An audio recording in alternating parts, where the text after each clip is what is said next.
Sitting here in the old Wilson Motorsports engine build area, we've got a familiar project here in front of you that's going together today. That's right. It's the old small block, 7,500 RPM small block Chevy. So we got a couple things we're going to be doing to this thing today besides just throwing those heads on there and putting it together. A couple things to improve the longevity of it and make it more reliable and just make it so we can continue beating on this thing super hard. So one of the most notable changes we made to this engine is in the valve springs. So for whatever reason, the old valve springs on this thing were not the right ones for the application. They only had about 114 PSI of seat pressure, and for a solid roller cam like this one, you're going to want in excess of 200-ish PSI of seat pressure. So the way the new heads are set up, or the fixed heads with the new valve springs, we've got like 230 PSI of seat pressure, which is a lot. So a couple things that I've wanted to change because of that to keep this thing reliable and working for a long time. So we've got your standard double roller timing chain here, and here's a rap joke. Why is it a double roller? 2 chains. It's in good shape. It's tight. Seems good, but this is a cheaper timing set, cast gear, and after seeing the big block timing gear and how wiped out that was, I was kind of in, not feeling super good about timing sets. So picked up a new piece right here, a little bit nicer than that cast gear. We'll be installing this. It's adjustable too. We'll get to that in a minute and how that's going to work in our favor. And on these weird old small blocks, behind the timing set here, or the cam gear, you can see there's a little oil galley plug. And in the aftermarket, a lot of times what they'll do is they'll drill out a little orifice in these oil galley plugs to allow oil to shoot on the back of the cam gear and keep this better lubricated, which is very important. Like I said, we've got a lot of valve spring pressure. Going to be hard on the timing set. We need to keep that thing as cool and lubricated as we can. So in the back of the engine, we have these thread plugs. Pull those out, knock out the plugs in the front with a long threaded rod. We'll install the new plugs that have the orifices in them, and then we'll get on to reassembling and putting our new timing set in, which will allow us to degree the camshaft. So we'll get into degreeing the cam in a little bit, but for now, I'm just going to take this stuff apart, get that out of there, get those plugs knocked out, and get our cam part number, which will allow us to degree the cam in once we see the cam specs. So we'll start working on this right now.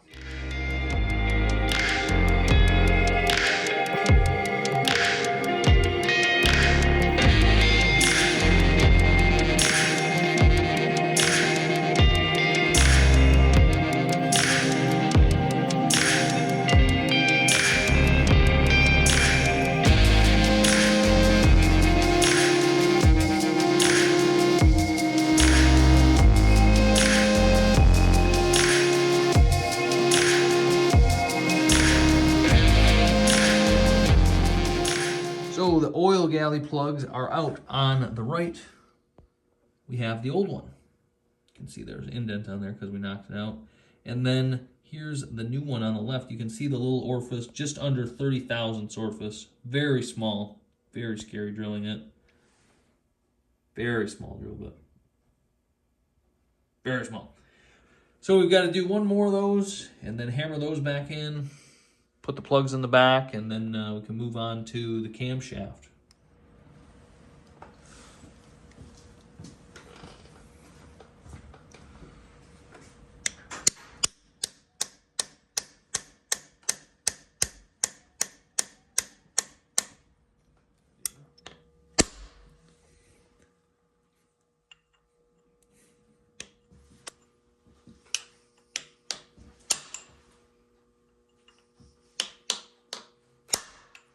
Got our 2 plugs that are drilled back in and got them staked, so in the event that they move a little bit, they can't come out. So we're going to go ahead and put those 2 back plugs in. And And then throw the cam back in and start hooking up the timing components. That'll be cool. Looking forward to that. Well, we went ahead and installed our new timing set. It's a much nicer piece than what we had in there. No more cast gear stuff. This should take that valve spring pressure really good and just overall be a lot nicer piece.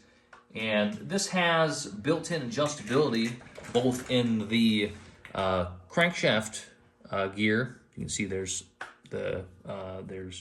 different indexing marks that you could put the keyway in to advance or retard the cam timing. And then also the cam gear, you can do, I think it was 3 degrees advance or retard from that. But unfortunately, when we pulled the cam out of this, there were 0 indicators of a part number on the cam. So I don't know if this came from like Joe Exotic's junkyard or something or what. Good performing cam, but typically with camshaft specifications, they'll give you a value of where they want the cam degreed in at. All engines have factory timing marks, but degreeing the camshaft in confirms that and verifies that the valve events are going to be taking place at the exact time that they should be. So unfortunately, we're not going to be able to do that. You need to have that manufacturer information for the cam. We were unable to find it, so we're just going to line up the factory timing marks and run it. That's how it was before with the old set, so not super concerned about it. Doing this on like a new build can help verify like piston to valve clearance and stuff like that, which is very important. You don't want to bend valves. Next step is going to be putting the cylinder heads on, and I want to do that next because got all new gaskets for this engine. And if you guys remember, when we did the leak down test on this, we had extreme cylinder leakage in, I believe, 4 of the 8 cylinders.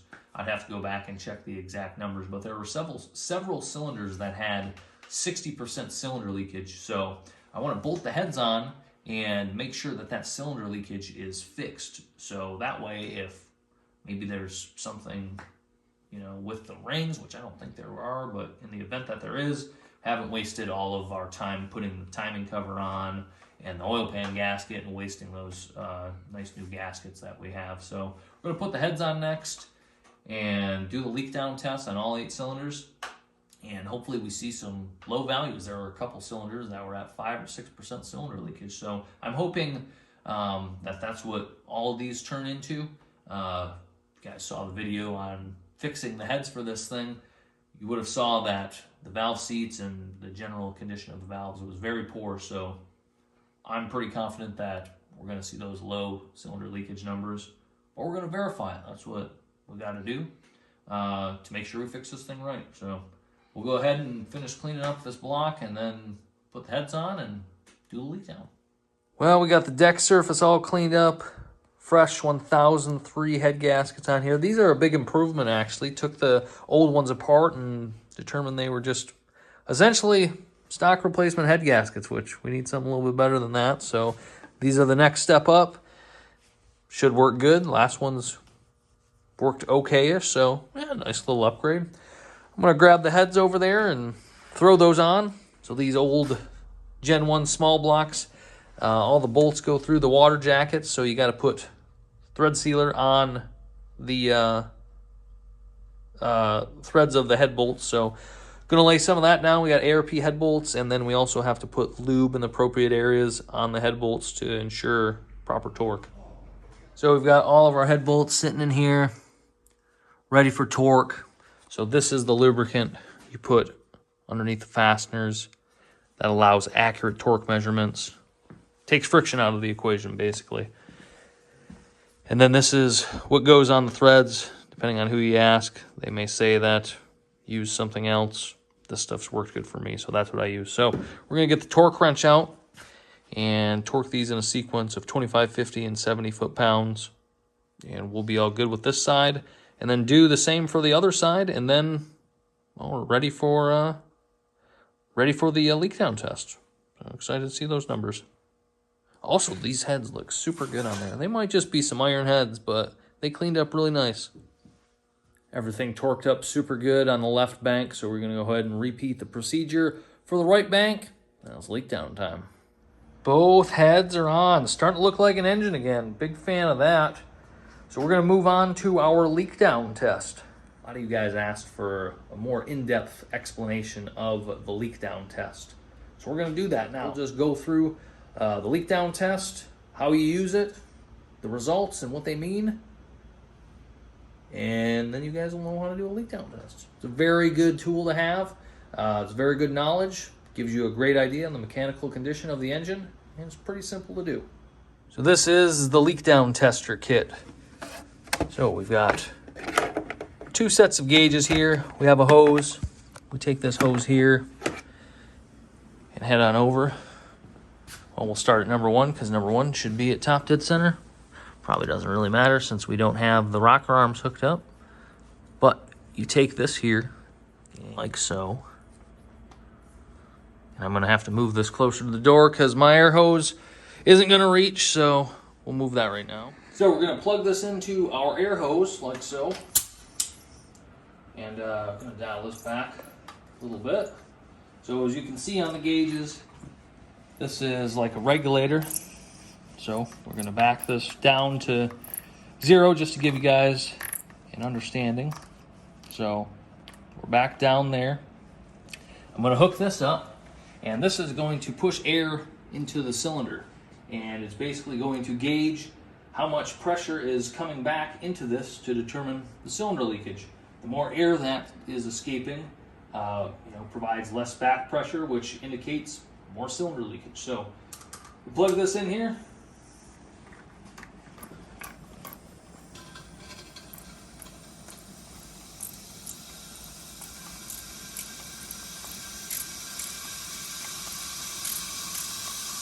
Set it to 100.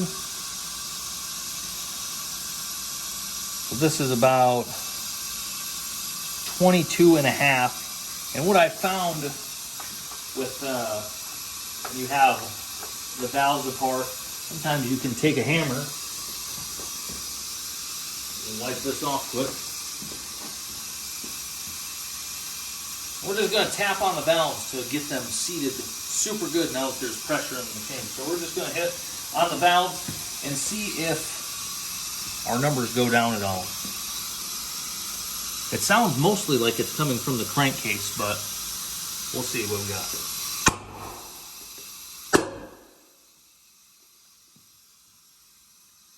Yeah, it stayed about the same, so most of it's coming from the crankcase. You can hear that because, well, we have the crankcase exposed in multiple areas through the valley, down here.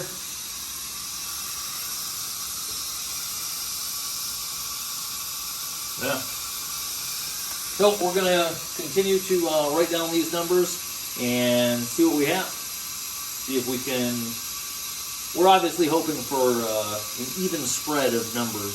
If we can keep it around 20%, that's pretty good. Obviously, the lower the number, the better. But we're looking for it to be distributed evenly and keeping the numbers relatively close. So we'll do that now. So here's our list of cylinders and their corresponding leakage percentages.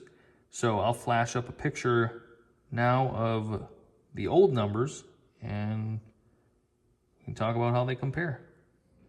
So seeing those leak down numbers, there's definitely an improvement in most areas, but it's obvious that there's still some stuff that isn't quite perfect. I was really hoping to see everything under 20%. Like I was really hoping to see 20% maximum cylinder leakage. And we got over that in a few areas, so I don't know. I kind of keep going back and forth on what to do. The one hand, it does have a lot of new parts in it, and I think it would run very well. It ran very well even before taking it apart, and we fixed a lot of things in it, so I think it would be good. But at the same time, we're at the point now where if we wanted to make some changes and make it exactly where it should be, we are there. So let me know what you guys think. Should we take it back apart and try and get it to where it should be, or just run it? I don't know. But just run it. Worst case scenario, take it back apart again if something happens to it. But it'd be really nice to see the maximum power that this thing could put out while we're here. So let me know what you guys think. Appreciate your support in this matter, and we'll we'll see you in a couple more days.